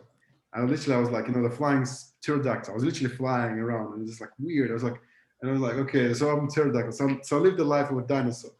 Like, and I felt this feeling and then I woke up. And then like, okay. And then I look at the watch and like at the phone and like, okay, another 5 minutes passed. So the life you live feels like you literally live like in 20 years. Like literally it feels like it's not like you lived that long, but inside your mind, you kind of feel that you lived that lifespan. Mm-hmm. And then you wake up out of this feeling and then you look at your phone and you're like, okay, it's another 5 minutes has passed. And so I had another few lives, like I was in the military, I was like I was like, kind of, I think I was in 2 days time, and then I woke up and I was like in space, like I was like kind of a space creature. Huh. So, and then like, and then I kind of like, the trip went down. It was less hallucinogenic, but more like an emotional kind of states. And it was kind of cool. I mean, like the LSD thing, I think I haven't tried DMT. I really want to try DMT because, but I think the brain releases DMT. It's kind of, I think the body also releases LSD and psilocybin. It's just, it's in smaller quantity than we just exogenously take. So yeah, LSD was like I don't know. I think, I don't know if LSD is less addictive than coffee. I mean, I know that psilocybin is, I think, less addictive than coffee or Oh, cigarette. way less addictive. Yeah, I think it's just like, but less people consider it as a drug. I think there are a lot of studies right now that it cures depression and stuff like that. For me, it's like, I think psilocybin is like, it's a mind expanding mechanism. It really expands your mind. Yeah, it connects areas of the brain that don't normally talk together. Yeah, and it's also like it creates neurogenesis. And for me, actually, I think I just made a quick short video. I really wanted to do an experiment with Parkinson's, people who have Parkinson's, to actually maybe give them psilocybin, like probably in Oregon where it's legal, or like in doing in medical condition, Amsterdam. But Amsterdam is mainly, it's not the psilocybin that's legal. It's truffles, so it's not really psilocybin, but you can still probably do it and see how brain is changing. Maybe they'll have less, the less of the episodes throughout the day. And I'm kind of curious because of the neurogenesis aspect to it, because the idea that Alzheimer's and Parkinson's is directly related towards the quantity of neurons, as I know. I'm not like an expert in that much in medical field, but I think that might be a potential, not a cure, but at least something that might lower the amount of symptoms that people get. And yeah, I mean, the psilocybin people did an experiment in Johns Hopkins, I think. One girl had like 10 years of depression, and they gave her psilocybin, and then after that she did not have depression. Sometimes off of a single dose, a single session of psilocybin, it just, the effects are unbelievable. But I see these things like, all right, I want to make this connection between like psychedelics kind of being, I mean, maybe they're not, because I mean, when I think about it, I think of like when you take psychedelics, like you have a chemical change in the balance in your brain, and then the way you interpret the information that you get from the world is processed in a different way. So it's like you're still looking at the same world, but it's a different angle on it. And so it's like, but so then it's back to that question of like, is truth really useful? It's like when I come back from, if you came back from one of these psychedelic experiences, I mean, I guess it's shown that it has like really great effects for people.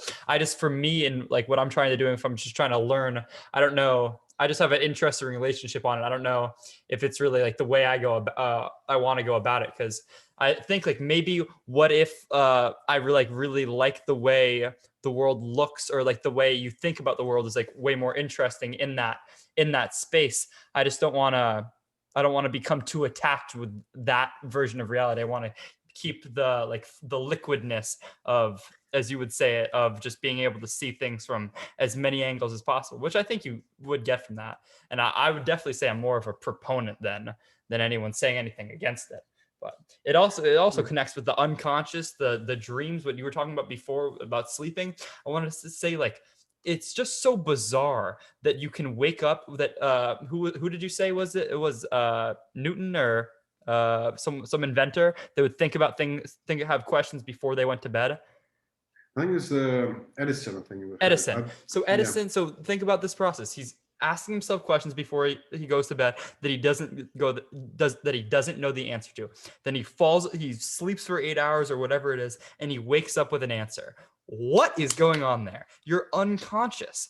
Like you're not, like, if someone said something to you, you're not going to respond. It's like, what is going on in there? How can while you're not actively coming up with ideas, it's like, how do they come up? It makes me question ideas, dreams, like the unconscious. That area of focus is like one of my favorite things to think about, because it's just so unknown to me. I just don't understand it at all, which makes it so interesting. Well, I think I can partly answer it, because I can't answer the whole thing. But for what I understand is like, it's the same process as when you think about DMT. As I know, DMT is created when you're sleeping, basically, but not great in that same quantity that people take, through inhaling, but probably like 10 times or like 20 times less in terms of quantity. And so, as I understand, the dreams are hallucinations essentially. And the dreams, when we see them, they essentially what happens is DMT creates this ability to rewire the brain. And once you have a question, and the Edison way, I think, was more like he was asking the thing, or like asking for an idea to come up. There's also one very famous inventor who does this thing. He goes underwater. He basically forces himself not to breathe until he comes up with an idea. So he has like a notepad. And the thing is, the DMT is also released when you're about to die. So it's kind of like a last resource mechanism. So your brain fires up, and then you find like a way to to escape a danger, or like when you don't have enough oxygen, so you find a way out of the burning forest, or you're underwater, or you see something like something that might create a lot of stress, like like if a squirrel sees a wolf, for example, or a fox, it would have some of the DMT released, and then it would feel excited after. But I think in dream state, what happens is your brain rewires itself, so you have a lot of signals coming in, and once those signals comes out, then you might have an answer just pop out to you, because you're laser focused on the question, and then your brain essentially just like the energy was sent there. And the energy, what I mean by that is just like a nutrients and all the electrical impulses just sent around this idea. Essentially, what we are essentially we are containers of ideas, which reshape those ideas to make them better or like more useful to society. And I think this idea of, once you think of perspective, okay, we contain our idea, and when we have the subjective, objective viewpoints, and then we refine them. Once we have those like chemical processes that happen inside ourselves, which make our brain like like not talk to itself, but like from different perspective, from different modes, or from different areas. Once the information passes through, you might come up with a solution. Just statistics that happen. So like you just increase the likelihood of finding out a solution, because your brain just worked on this idea because it was more in a relaxed state. For me, meditation is the same thing. When I meditate, I just like allow my brain to receive more energy, and then I just come up with solutions. And for me, it's also exercise, because I think with exercise, just nutrients come throughout the body. So essentially, and I think I like that idea of vibration plate, because it's just like your body, but you have to know how to use them. That's the thing. There isn't a proper body of knowledge, I think, that's can say, okay, how you apply them to like truly use them. The vibration plate actually was cool because it was invented by it was invented for astronaut who basically came from space, because the bone density would decrease, so they have to go through the process of being able to work properly, because some of them they once they return, they've been taken by wheelchair. And so vibration plate would just activate a lot of muscles. Anyway, back to the sleep point, I think the idea of asking a question, what would be cool? I would want to try this, and it's kind of weird. I had this idea like 2 or 3 weeks ago.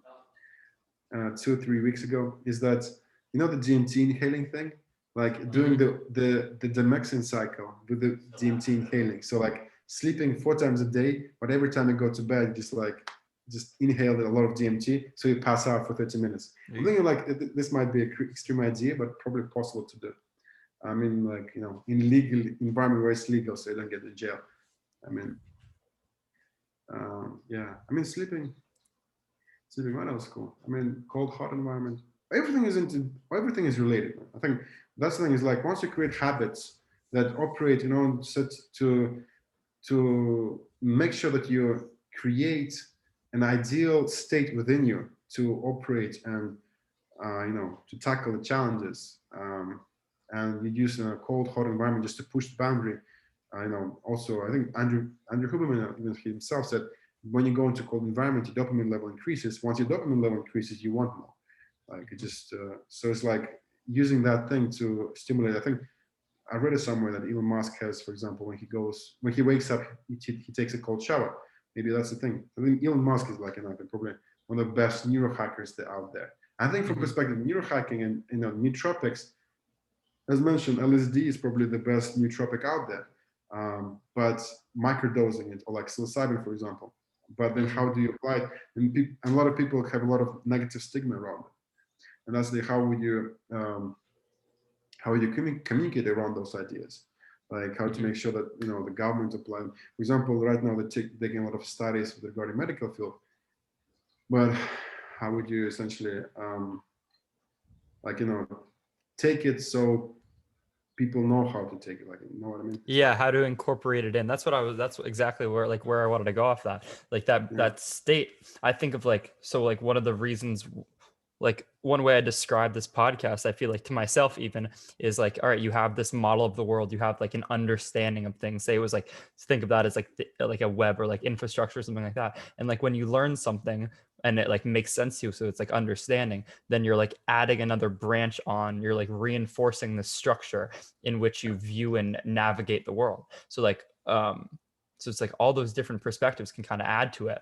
And I don't know where the sleeping thing, but I think it is all interconnected kind of through your ability to understand the world that is created by this model you have. So it's like all these different pieces you learn. You got to, I think about them as they're not like isolated packets of information. They're like branches off this like body of information that I already have. That and then like have you ever heard Jordan Peterson talk about alchemy? He has this great, I like screen recorded it. He said like, okay, so the dream of alchemy was, if we investigate material reality with enough sophistication and attention, then the dream was to be able to create the philosopher's stone, the stone that does everything, turn iron to gold. It solves all the world's problems. And so science was born out of that dream. This dream of science is, if we investigate material reality with enough attention and sophistication, then we're going to be able to, I guess, basic in like metaphorical terms, create like mini philosopher's stones for different problems. And so I just think that's unbelievable. And so I think kind of the goal of this podcast is, I don't know if I really want to say material reality, because I don't know if reality is completely material. Maybe, not sure. That one I'll leave for a later date. But the thing is, if I investigate material reality with enough attention and sophistication, then I'll be able to create this model of the world, which is like really useful and accurate at the same time. So I'll be able to be a more useful individual, live a better like a subjectively better, more meaningful life, and actually have like a better net positive output on the world. And I think all those things interconnect. Well, yeah, I agree with you. The idea of making iron into gold, I think it's possible. It's like, well, it's fusion reaction. It's like, when stars are being created. Yeah, that's actually how elements are made inside stars. Lighter elements combine and form heavier elements. Yeah, so I mean, you can create like a fusion reaction essentially. Right now they're doing the hydrogen fusion, and they're doing this like tomahawk kind of style fusion reactors. I think they've reached net positive now, I think, which is kind of cool, I think. But the idea that another reason to for a space later is to mine moon, for example, and then bring the resources into the planet. That's the one. But yeah, because I think the amount of helium-3 on the moon is equivalent with the current market prices. Like it's so expensive that like if the amount of helium-3 that can make every person on the planet Earth a billionaire right now, if you bring all that helium-3 into the Earth. I always wonder about that. It was like mining asteroids. Let's say there's $30 trillion worth of materials on an asteroid, and you go and mine and bring it back. Wouldn't that like inflow of new material just sink the price of those things because now they're so abundant? And wouldn't you have to? I don't know if they factor that into the cost of it, but it's interesting to think about. Like asteroid mining is probably going to be real. Well, it's a supply and demand kind of issue. If you have more demand, for example, if you have more people living on the planet Earth, and this amount of material that came into the planet, like it just satisfied the amount of people that's added into the Earth, but not the existing ones. I mean, the price of the pretty much the same. But it's the idea like that's we constantly go on this chase, on this journey. I think like constantly exploring the idea of the subjective objective thing is like one. I think Jordan Peterson was saying to himself, the goal of an artist is to explore the adventure territory within outside themselves and within themselves.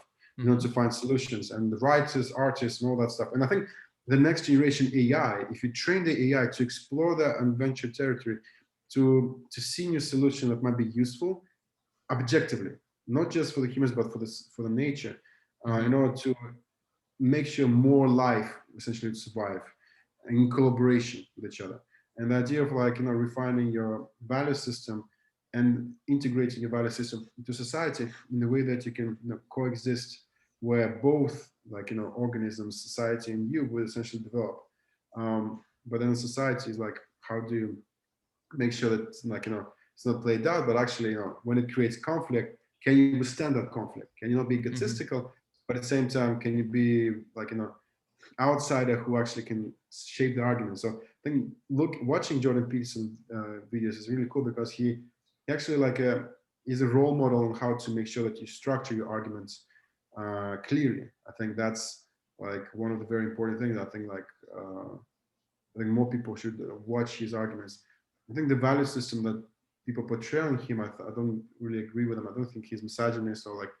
I think that's from people only reading what other people have written about him. Like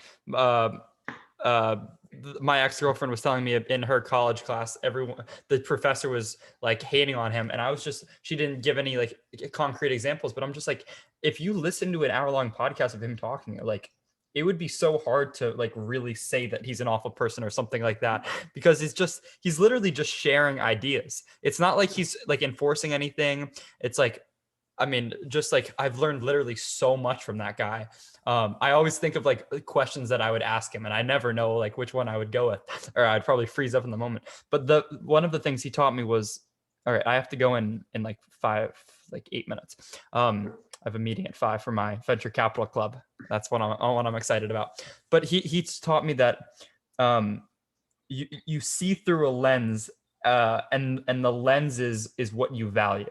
So it's really important to really like get right what's important to you, because you're constantly moving somewhere, right? And so if you're moving somewhere, that implies like a destination. And so what's the destination? He talks about it like that's what he calls like the aim. And then he talks about like, well, what should the aim be? And the aim should be like the most noble thing, being a great person, having a net positive effect on the world, creating more community, trying to sustain the earth, whatever your top value is. It's like your actions, you're actually moving towards that thing just because you set it up that way. So it's like you really have to think about like, it's like what you were talking about on the weekends. Like that work is so important, the reflective aspect of it, because it sets your values, it aligns you, it allows you to clear space and adjust. And then when you go out into the workday and you're working on those things, you're moving towards that which you aimed at over the weekend, I feel like. Yeah, I agree with you. I think it's also the idea like, because I do this, like, I don't call it a prayer, just kind of like, it's a reset value mechanism. And one of the things that I've started to say to myself, like, like to reshape my value system is that it's not just action, it's about redirecting the flow of wealth and money towards most innovative solutions, because that's essentially what nature wants us to do. And I'm thinking like that's what venture capitalists essentially trying to do, but sometimes it's more based upon a hype rather than actual, even innovative solutions. And I think it's more based on what? Hype, yeah. So for example, like, transaction exchange inflation of the actual value of specific items. Yeah. But in many cases, I think the technological advancement with regards to like decision making, I think it comes from the idea of setting up your day like a perfect day and saying, okay, this is 24-hour cycle. How do you make sure that you can enjoy the most in that day, and how you can be more productive in that day? And every day, just like refine it, make it the best day of your life. Pretty much every day. I think that's kind of a cool thing. I think that is a cool thing. Yeah. That's what you should be trying. Say it. With regards to Venture Capital Club, what is like you joining the venture capital as an investor, or you're like brainstorming? What are like my intentions with it? Yeah. I have no idea. I like it. I think it's interesting exactly for the reason you said, because it's, in my mind, it's the tool. It's a tool in which like real innovation happens. Like, so like it funds the riskier product like projects, but the risky product projects are gonna be the ones that have like the most innovative new like solutions. So I just think Yeah. it's a great mechanism of reallocating capital towards creating a better world, and it's like a pretty efficient way to do that, and it benefits all like the investment banks that take the companies public, and it benefits all of the investors, and hopefully if they're really good companies, then it'll have a positive outcome on the world. And I think it's like a very much like everything I've talked to, it's a lot about understanding the credibility of the person, the pedigree of the team. Do you really trust this person? Is this a person that can bind people together towards a common goal? Does this person like genuinely have what it takes to like make this company successful? Do they have the knowledge? Do they have like the right team? And then it's also an understanding of, is this the right time for this product? Is it in the right industry? Because one thing you wouldn't think of is it's like a lot of venture capital is investing in the industry. It's like you're not going to invest in whatever like blimps right now. Like you're going to do a big blimp project, because even if the team's great and the product's great, it's not there. The industry isn't taking off. So that's like, I like it for a ton of different reasons. I think it's really beneficial for everyone, and it seems like something I could actually do, and it would be way more interesting than a lot of other pathways like with investing, because you interact with way more people, and you're also like on the cutting edge of that, uh of the unexplored territory, because it's like all these people coming at you with different ideas, different inventions, and I just love the whole idea of it. Yeah, it's actually how I started as well. This is the thing is like the way I started. I was doing the small kind of investment when I was much, yeah, I think like in my early 20s, and then I went to the conferences. The first one was like Web Summit in Ireland, and I was basically like just meeting people, talking on their ideas, and seeing how they would come up with different solutions. And it became this mechanism of saying, okay, the money comes in, the different rounds, the company scales, and then just like visualize this process. And the ideas, I think, as I mentioned, like you're trying to direct the money towards most innovative solutions, but then you have to judge the team. You have to essentially understand the timing, the technologies, and same from the scientific if the market's there. Yeah, it's market. I think the idea of a funnel is understanding the business funnels. For me, when I kind of like look into the business, and for example, with G8, is the idea like we created the funnel. The idea like we tested out the funnel to see the conversion rate, to actually understand if the actual market, if market wants it, if we can communicate the idea well. And the thing like, of course, you refine it with A/B tests, etc. Essentially, making sure that the sales is right, the marketing is right, and you refine the operation to speed up the cycle so you can deliver more goods within a short period of time, and also create essentially a structured chaos, as you mentioned, like the idea of zone and flow, where you can create different ideas, and then you can criticize ideas, being creative critic across the company, and being able to see the whole company as like as from the bird's eye point of view, where you can jump into this like into the bottleneck of the company, and being able to like to either advise to do something, not just as an investor, but like as a consultant. But that's what mostly what consultants do. They see the bottlenecks, and then they just make sure that those bottlenecks are eliminated, so the whole company like can output greater output great amount of products or services. But then the financial kind of thing is more about money coming in, money coming out. In some cases, more like bottleneck problem, where it's like fixing a specific thing, and then the company just starts to scale extremely, or maybe focusing money towards just purely scaling and advertising and stuff like that, and the company just scales. I think it's also the idea of like first mover advantage, and then in Silicon Valley kind of thing is when people say about winner takes all kind of strategy. When like for example, Uber took over the market in, for example, in America, then Lyft came kind of, but I don't know the market share right now in Lyft and Uber, but the idea that because Uber had a lot of venture funding for it, they just kept on capturing market and had the budget for advertising and to make sure that just onboard drivers and customers into their platform. And so for me, like what I think is like you can work not an idea of that not profit without profit, but you mainly inject their profits back into the business, making sure that it scales, and then you create a system, and then I don't want to say upsell, but you add other things on top of the existing solution to actually make the value greater. And I think the idea of having this funnel is very important. Anyway, I think I'm like, what about the time? You good with time? We're good. You got it. Closing thoughts? Closing thoughts? Man, I mean, like, should do it again soon. Yeah, fire. Awesome. Yeah. Sweet. Well, we'll reach out again. Thank you so much for doing this as always. Good seeing you, dude. Thank you. Okay, send me the link. I'll put it on my video as well. Okay, sweet. I don't know how, should I send it to you over email or because it's going to be a 2-hour long file? Are you recording the file? Just probably upload the link on the Dropbox or something like that, or Google Drive. Okay, I'll try to do that. All right, cool. See you, man. Okay, bro.